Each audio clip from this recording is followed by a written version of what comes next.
안녕하세요. 디지털 트랜스포메이션을 선도하는 RPA 크리에이터 클럽 케이스입니다. 오늘 영상에서 소개할 곳은 바로 여행과 관련 있는 곳인데요. 물론 걸어서만 다니는 여행도 있을 테지만 대부분의 여행은 교통수단이 필요하죠. 그런 교통수단 중에서도 오늘은 바로 버스에 대한 곳을 소개해 보려고 합니다. 더 정확히 말하자면 아직 잔여 좌석이 남은 시외버스를 한눈에 볼 수 있는 엑셀 파일을 생성하는 자동화 봇을 만들었는데요. 한번 같이 살펴보겠습니다. 지금 이 영상을 찍고 있는 날이 2월 12일 바로 설날입니다. 매년 많은 분들이 가족분들을 찾아 이동하셔서 버스나 기차의 티켓 대란이 일어나기도 하는 시즌이죠. 시외버스를 타고 자주 이동하시는 분들이거나 명절 때 버스를 통해 자주 이동하시는 분들이라면 보통 검색창에 시외버스 사이트를 치고 사이트에 들어가셔서 몇 월, 며칠, 어디서, 어디로를 입력해서 시간대별로 해당 출발지에서 목적지까지의 버스가 매진인지 예약 가능한지를 살펴서 예매를 하시죠. 그런데 저희 봇을 사용하게 되면 몇 월, 며칠, 어디서, 어디로만 입력하면 봇이 알아서 잔여 좌석을 계산해서 예매 가능한 시간대만 저희에게 알려주게 되는 것이죠. 그러면 봇이 어떻게 작동되는지 먼저 보여드리겠습니다. 모든 것이 자동화되어 있지만 그럼에도 불구하고 저희가 입력해줘야 하는 것들이 있어요. 바로 몇 월, 며칠, 어디서, 어디로이죠.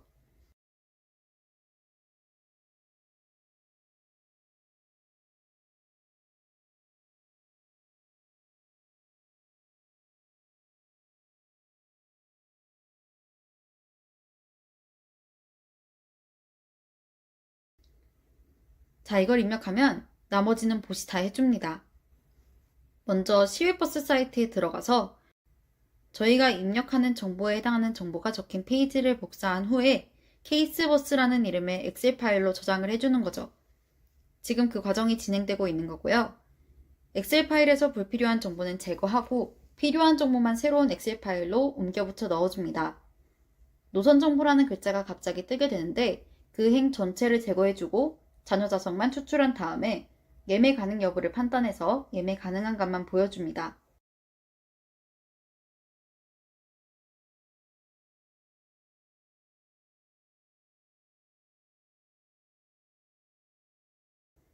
그러면 아까 플로우를 다시 한번 살펴볼게요. 첫 번째, CF버스 사이트에 몇 월, 며칠, 어디서, 어디로에 해당하는 정보 입력. 두 번째, 입력된 정보로 얻은 CF버스 정보를 엑셀 파일에 저장. 세 번째, 원하는 정보 제외하고 삭제. 네 번째, 잔여 좌석 정보 추출. 다섯 번째, 예매 가능 여부 파악 및 필터링. 이렇게 진행됩니다. 이걸 구현하기 위해서 저희 봇에서는 첫 번째는 레코더 기능을 주로 이용했고 두 번째는 단순히 입력키를 이용해서 필요한 정보를 복사 붙여넣기 하고 엑셀 저장하는 일을 했으며 세 번째 부분부터 본격적으로 엑셀의 기능을 이용해 보았는데요. 이 엑셀 관련해 사용한 기능들을 조금 더 자세히 설명해 드리겠습니다.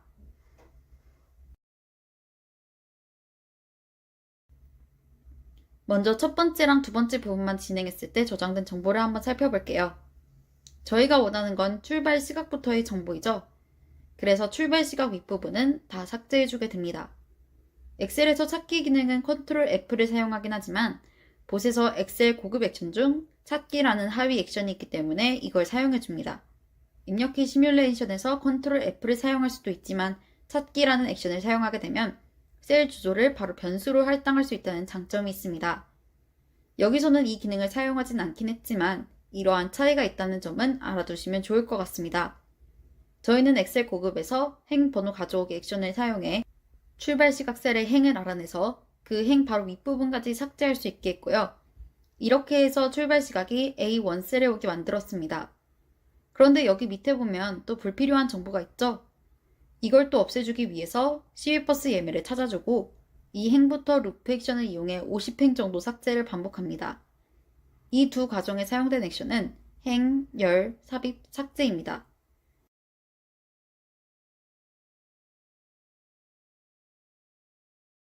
자, 그러면 대충 원하는 정보만 남은 것 같은데 이걸 케이스버스 어베일러블 파일에 옮겨봅니다.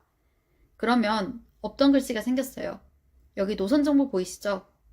아까 우리가 같이 이야기했던 부분인데 이걸 없애주기 위해서 엑셀 고급에 들어가서 바꾸기 액션을 이용해 노선 정보를 그냥 빈칸으로 바꿔줍니다. 그러면 정보가 있는 행들 사이에 빈행들이 채워지게 되는 건데 빈행들을 삭제해주면 좋겠어요. 그래서 빈행 제거 액션을 이용하게 됩니다. 그러면 정말 예쁜 표가 완성이 되죠? 이게 바로 아까 말씀드렸던 3번 과정입니다. 그럼 4번 과정으로 넘어가 볼게요. 자녀 자석을 추출하는 부분이라고 했죠. 이때 약간의 함수들을 사용하게 됐는데요. 먼저 제가 하려는 일을 설명해 드릴게요. 저는 이 자녀 자석 총 자석 셀에서 자녀 자석 숫자들만 가져오고 싶어요. 즉 석이라고 써져 있는 부분의 왼쪽 부분에 있는 것만 따로 추출하는 거죠. 그래서 석의 위치를 먼저 알 필요가 있는데 여기서 find 함수를 써줍니다. find 석, 자녀 자석, 총 자석 이걸 쓰면 처음으로 나오는 석이 몇 번째 글자인지를 알려줍니다. 그러면 저희는 석 바로 앞에 있는 부분까지가 필요한 거니까 왼쪽부터 수를 셌을 때 find 함수로 찾은 수보다 하나 적은 수까지 따오게 되는 거죠. 이때 left 함수를 이용해서 자녀 자석, 총 자석 셀에서 find 함수로 찾은 수보다 하나 적은 수까지 정보를 따오게 됩니다. 이런 수식을 쓰게 되면 숫자들만 쭉 나오게 되네요. 여기까지가 4번 과정입니다. 사실 하나 더 남긴 했는데 이건 뒤에서 설명드릴게요. 그러면 다음으로 해야 할 일은 이걸 가지고 예매 가능한지 아닌지를 판단해야겠죠. 만약 자녀 자석이 0보다 크다면 예매 가능이 뜨고 0보다 작거나 같다면 매진이 뜨게 해야겠죠. 이때 with 함수를 사용하게 됩니다. with 자녀 자석 예매 가능 매진했으면 알아서 예매 가능한지 아닌지를 판단해 주는 거죠. 여기서는 모두 예매 가능한 정보들만 있는데 한번 매진이 뜨는지 살펴볼까요? 자녀 자석이 0인 걸 만들어주면 되겠죠? 그런데 여기 매진이라고 떠야 되는데 예매 가능하다고 뜨네요? 왜 그럴까요? 이거 혹시 눈치채신 분들이 있을지도 모르겠는데 아까 네 번째 과정에서 해야 할 것이 하나 더 남았다고 말씀드렸잖아요. 그게 뭐냐면 이 자녀 자석에 적힌 숫자의 타입을 확인해 주는 거예요. 숫자는 당연히 숫자 타입 아니겠냐라고 하실 수 있는데 여기 타입 함수로 자녀 자석의 타입을 살펴보면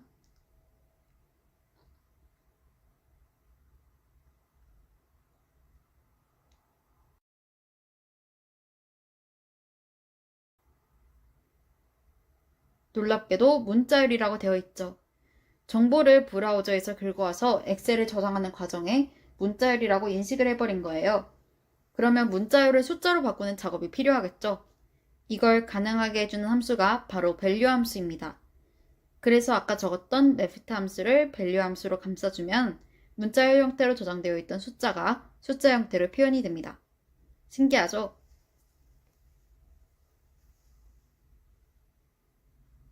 어쨌든 이렇게 해서 예약 가능 여부를 판단하고 여기에 필터를 걸어서 예매 가능한 부분만 추출하게 되는데요. 필터를 거는 단축키는 Ctrl Shift L이고 여기서 Alt 다운을 누르고 계속 화살표 아래를 누르면 필터에 원하는 값을 건색할 수 있게 되어 있습니다.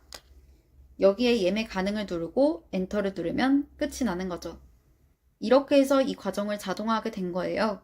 주로 엑셀에 대한 간단한 함수들을 이용했는데 이걸 봇에서 구현시키기 위해서 엑셀 고급에서 셀 수식 설정 액션을 이용했고요. 방금 말씀드린 것과 같은 단축키는 입력키 시뮬레이션 액션을 이용했습니다. 이렇게 해서 액션을 마쳤고요. 사실 하나 더 말씀드릴 게 있어요. 아까의 영상에서는 보여지진 않았지만 만약 버스가 너무 많아서 두 페이지에 걸쳐서 버스 정보가 엑셀 파일에 저장되게 되면 시트가 2개 사용되게 되는데 아까의 알고리즘으로는 단순히 엑셀 시트 하나인 것만 고려했었죠. 그럼 시트가 2개인 건 어떻게 해야 할까요? 사실 이것도 저희 봇에 구현되어 있는데요. 이건 동작 초기에 with 함수를 이용해 엑셀 시트 개수에 따라 시트가 2개일 때, 1개일 때를 나누어서 봇이 진행될 수 있도록 하면 됩니다.